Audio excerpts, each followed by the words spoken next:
नमस्कार दोस्तों, मैं आशय वर्मा मुरादाबाद कराटे एसोसिएशन की तरफ से आपका स्वागत करता हूँ।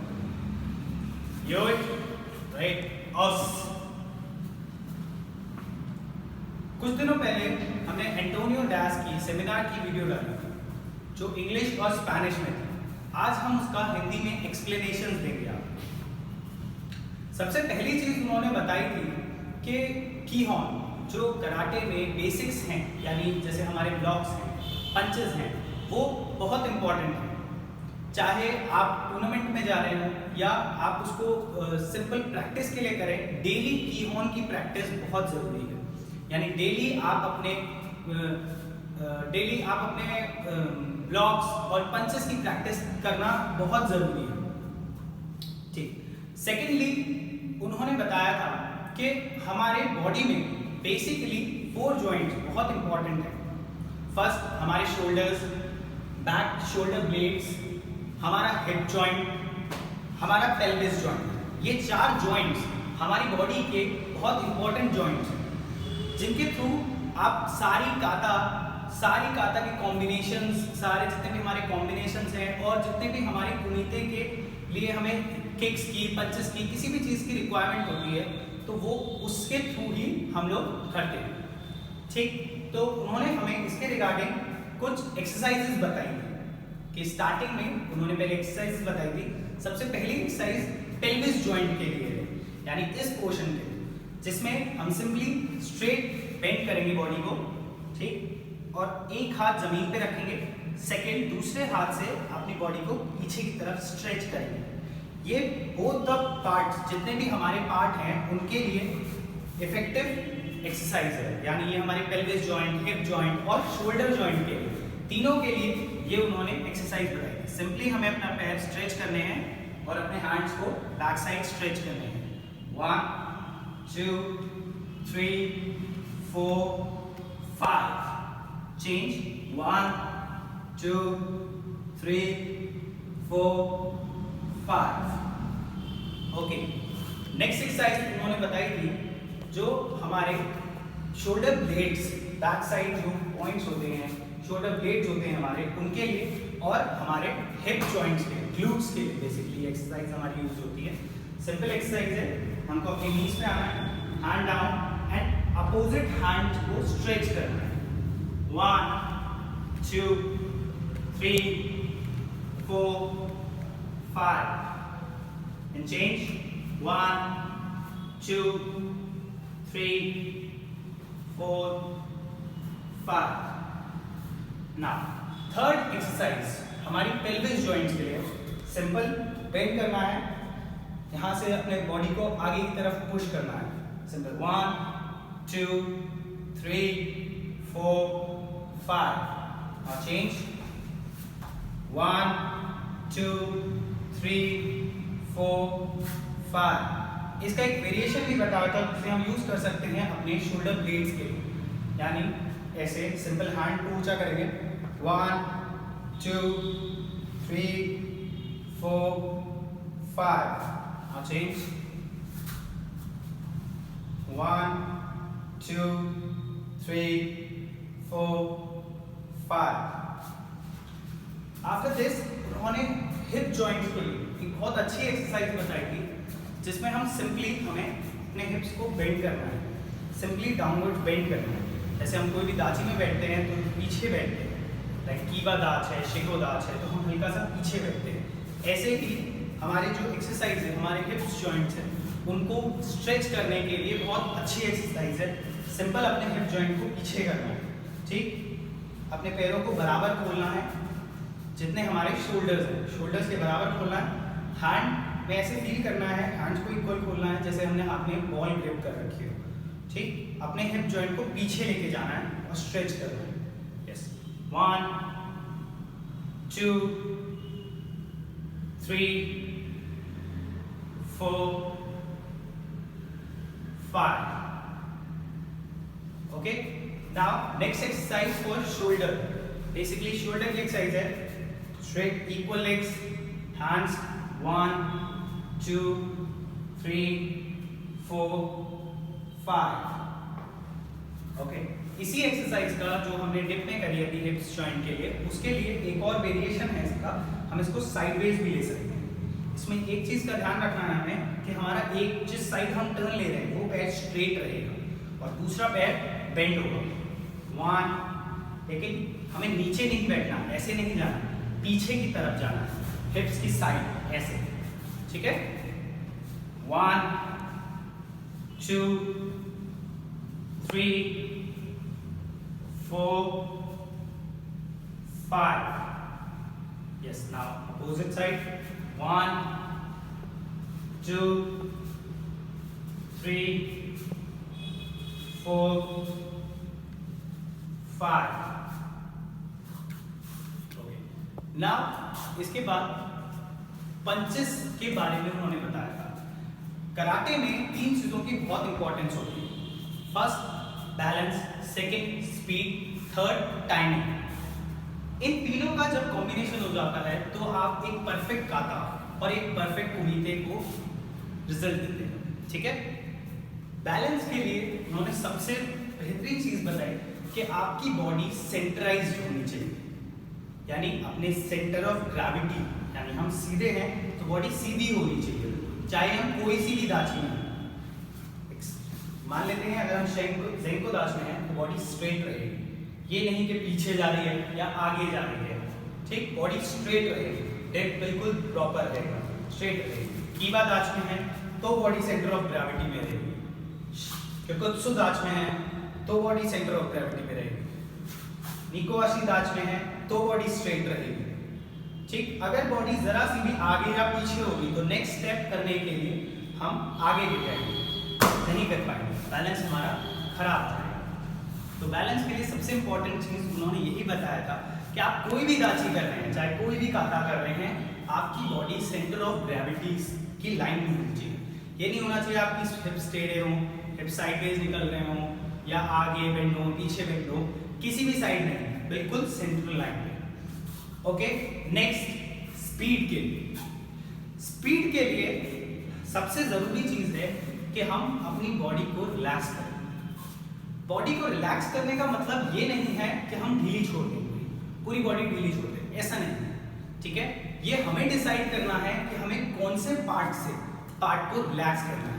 लाइक दिस, हमें अगर पंच को रिलैक्स करना है, हमें पंच करना है, तो हम ऐसा नहीं है कि पूरी बॉडी डाउन कर देंगे, ऐसे कर देंगे, नहीं, ठीक है। सिर्फ शोल्डर रिलैक्स करेंगे, शोल्डर रिलैक्स, ठीक। तो उससे क्या होगा, हल्का सा जैसे ही हम लोग रिलैक्स करते हैं, जैसे ही हम लोग रिलैक्स के बारे में सोचेंगे, फर्स्ट थिंग हमें ये सोचनी है, पहली चीज हमें ये सोचनी है कि हमारी बॉडी रिलैक्स है। जैसे ही हम सोचेंगे तो बॉडी शोल्डर डाउन और ये हल्का सा आगे बढ़ जाएगा। ये मूवमेंट हमारा ग्रेविटी की वजह से होगा। आप जैसे ही अपने शोल्डर को रिलैक्स करेंगे, हल्का सा आगे बढ़ जाएगा, स्पीड बढ़ाने की, ठीक। नेक्स्ट थिंग, जब हम लोग प्रैक्टिस टाइम पे पूरे पाथवे को सोचते हैं, जब हम पंच करते हैं, पाथवे का मतलब हुआ कि जब हम पंच करते हैं पूरा जाता है, घूमता है और फिर फाइनल पॉइंट तक पहुंचता है।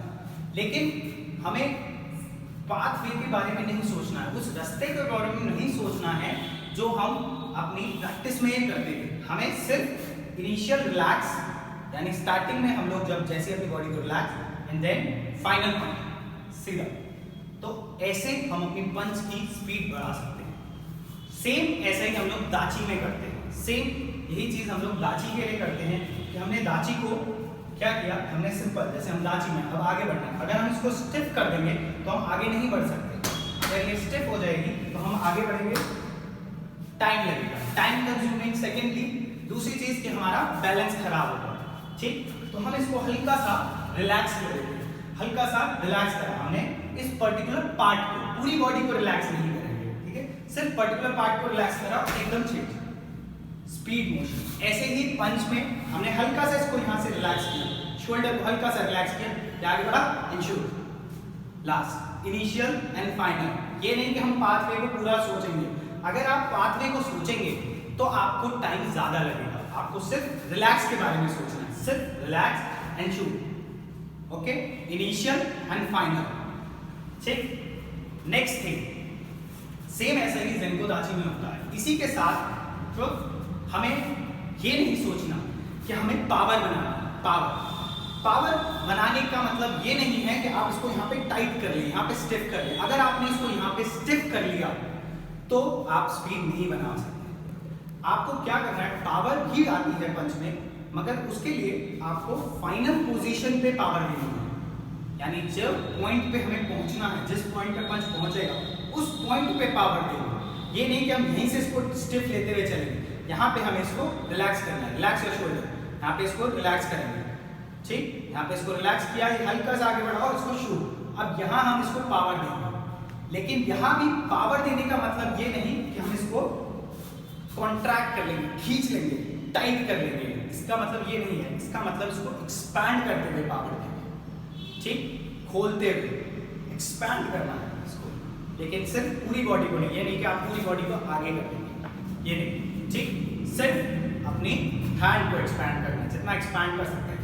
शोल्डर ब्लेड्स की हेल्प से, शोल्डर ब्लेड्स की हेल्प से आप जितना उसको एक्सपैंड कर सकते हैं आप उसको कीजिए, ठीक है। ऐसे पावर जनरेट होगी। तो बेसिक थिंग हमारी स्पीड के लिए हमें जरूरी है, first relax your arm, relax your body part. जिसको भी आपको शूट करना है या जिसको भी आपको एक्ट करना है या जिससे भी आपको टेक्निक करनी है, उस पर्टिकुलर बॉडी पार्ट को आपको रिलैक्स करना होगा। इसको आपको रिलैक्स किया, देन शूट, ओके। पाथवे के बारे में नहीं सोचना, हमें ये रास्ते के बारे में नहीं सोचना कि रोटेशन देना है। इसकी प्रैक्टिस हम बहुत टाइम इसीलिए हम लोग अपनी प्रैक्टिस में करते हैं, ठीक। नेक्स्ट थिंग हम hip rotation. Hip rotation, power के दो तरीके होते हैं, बॉडी में पावर जनरेट करने के दो तरीके होते हैं। फर्स्ट हमने आपको बताया रिलैक्स, रिलैक्स एंड शूट, ठीक। Next is hip rotation. Hip rotation की मदद से भी हम पावर जनरेट करते हैं। तो ये एक पूरा प्रोसेस है पावर जनरेट या स्पीड जनरेट करने का। स्पीड जनरेट कैसे होती है, हल्का सा हिप रोटेशन होता है एंड पंच। पहले हमें क्या सोचना है, फर्स्ट थिंग इज रिलैक्स, सबसे पहली चीज हमने उसको रिलैक्स किया, देन हिप रोटेशन, हल्का सा हिप रोटेशन देंगे and punch. This will increase the speed. Simple सी चीज है, हल्का सा हिप रोटेशन देना है। फर्स्ट थिंग, शोल्डर अपने आर्म को रिलैक्स करेंगे, ठीक, हल्का सा एक्सटेंड हो जाएगा ये। आप जैसे ही इसको रिलैक्स करेंगे यहाँ से, ये हल्का सा ग्रेविटी की मदद से एक्सटेंड हो जाएगा। एंड देन आपका hip rotation, hip rotation and shoot, final position. हमें ये नहीं सोचना कि हम इसको पाथवे कैसे चलेंगे, simple relax and hip rotation, relax hip rotation, relax hip rotation, relax hip rotation, okay. Now hip rotation के दो तरीके होते हैं। एक सिंपल वे होता है, जैसे हम साइडवेज रोटेशन देते हैं, सिंपल यहां से साइडवेज रोटेशन, ठीक। Another way is upward rotation. हम उसको अपने हिप्स को हल्का सा अंदर की तरफ कंप्रेस करते हैं ताकि हम अपवर्ड रोटेशन दे सकते हैं। जैसे हम कह लेते हैं कि हम दाची में हैं, कीवा दाच, ज़ेनको दाच, तो इसमें तो हम साइडवेज रोटेशन देने की दिक्कत होगी, तो उसलिए हम उसको अपवर्ड रोटेशन देते हैं। जैसे कुछ एक्ट्स ऐसे होते हैं, कुछ गाता ऐसे होते हैं जिसमें दोनों हाथों से होता है। तो इसका सिंपल वे समझने का तरीका ये है कि हम सिंपली यहाँ से बेंड एंड हिट, यहाँ से हाथ सिंपल बेंड पीछे की तरफ हल्का सा, सिंपल वे है इसको समझने का कि कैसे हम उठ सकते हैं इसको। लाइक हम बसाई दाई को लेके चलते हैं, बसाई दाई में एक पोजीशन ये आती है, तो इसमें हल्का सा इसको अंदर लेंगे यहाँ से,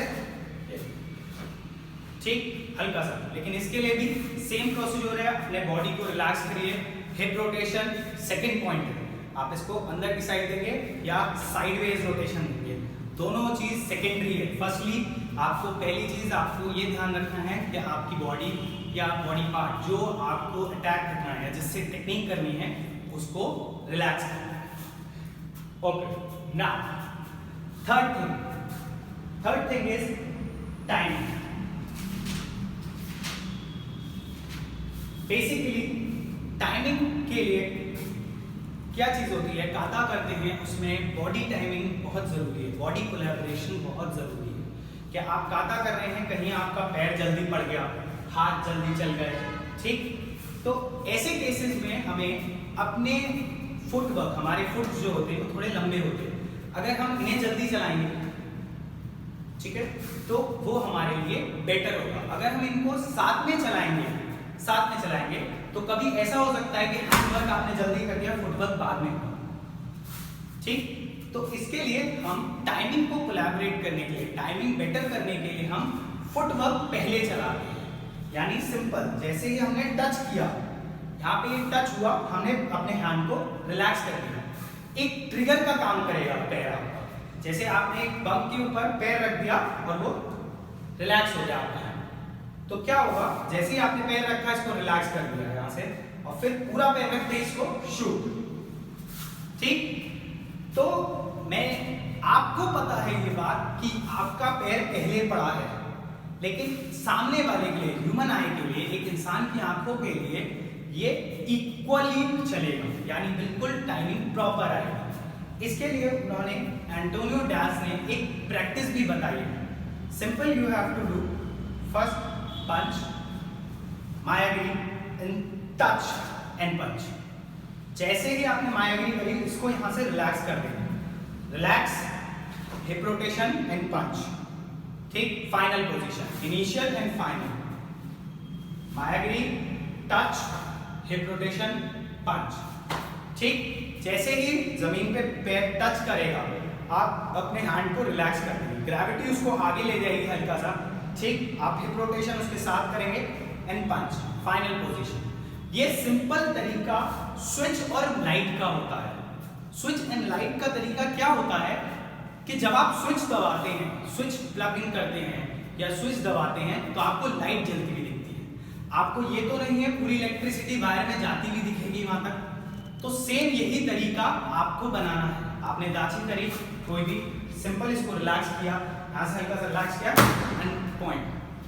ठीक, आपने इसको रखा यहाँ से, अगर हमें हैंड और लेग की कोऑर्डिनेशन लानी है, सिंपल आपने रखा एंड पंच। ठीक, आपने हैंड को लूज किया एंड पंच। ठीक, तो इससे आपकी टाइमिंग जनरेट हो जाएगी, टाइमिंग प्रॉपर चलेगी। कोई भी काता है, आप बेसिक से लेके चलते हैं, ताइक्वांडो शुदान काता सब लोग जानते होंगे। ठीक, तो हमने क्या किया, यहाँ से टर्न, पैर जैसे ही रखा, हमने अपने हैंड को लूज कर दिया। कीहॉर्न के लिए भी सेम चीज यूज होती है, जो हम ब्लॉक्स करते हैं, कीहॉर्न यानी ब्लॉक्स एंड पंच कॉम्बाइन, वो हमारे बेसिक्स हैं। ठीक, तो हमने क्या किया, ताइक्वांडो शुदान, बॉडी रिलैक्स, हैंड रिलैक्स।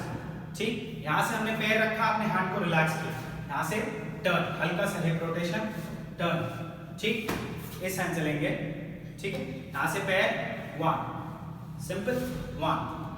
ठीक, हल्का सा रोटेशन, हिप रोटेशन, और अपने हैंड को आप रिलैक्स करेंगे, तो सामने वाले के लिए, यानी जो भी रेफरीज हैं या टाइमिंग के लिए है, ठीक, उनके लिए ये क्लियरली दिखेगा कि आपका जो टाइमिंग है वो बिल्कुल प्रॉपर है। 30, 40। नाउ सबसे बड़ी एक क्वेश्चन भी था उनके सामने कि हम जब कोई मोशन करते हैं तो उसे हील्स पे करना चाहिए, एडियों पे या पंजों पे। तो उन्होंने बहुत अच्छा आंसर दिया है इसका कि हमें हमेशा अपनी सेंटर ऑफ ग्रेविटी के साथ रहना चाहिए, जो उन्होंने बैलेंस में बताया कि जैसे हम कोई भी चेंजेस करते हैं, जैसे काता लेते हैं, ह्यान निदान काता में हम दोनों साइड टर्निंग देते हैं, तो दोनों साइड टर्निंग 1, 2, इट्स बेटर। ठीक, अगर हम पंजे पे चलेंगे इसको उंगलियों पे, तो हमारे लिए दिक्कत होगी और कहीं पे बैलेंस खराब हो सकता है, इसलिए दोनों साइड हम सिंपल अपने एडियों पे रहेंगे। ओके, सो आज के लिए इतना ही था। उस वीडियो में टोटल जितनी भी जानकारी थी हमने पूरी देने की कोशिश करी है। अगर आप कोई भी और जानकारी लेना चाहते हैं कराटे की बेसिक साइंस, बायोमैकेनिज्म के बारे में, तो आप हमें नीचे कमेंट करके लिख सकते हैं, और प्लीज़ हमारे चैनल को सब्सक्राइब कीजिए, लाइक कीजिए। Thank you.